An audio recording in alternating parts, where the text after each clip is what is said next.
Could perceptions of autistic people's empathy be a cultural mismatch? In this video, per this commenter's request, I'm going to give an example of cultural mismatch theory with autism.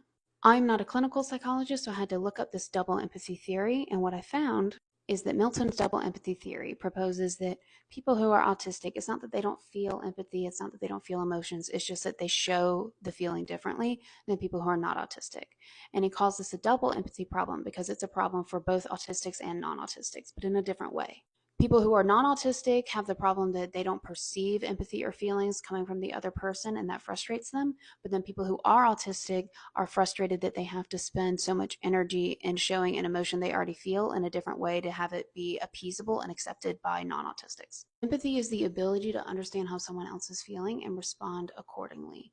And that's inherently, I hadn't really thought about it, but that can be a problematic definition, because what is respond appropriately? That could depend on culture.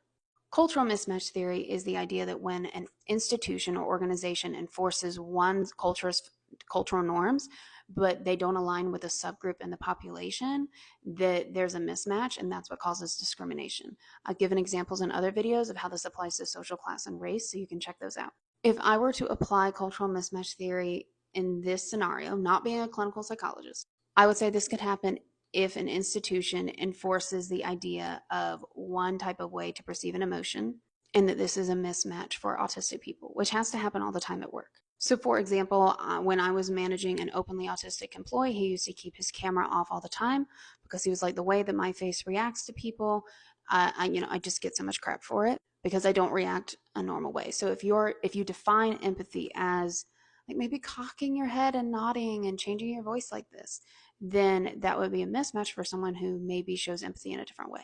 I don't think that employee's ability to feel empathy was influenced by if his face showed on camera or not.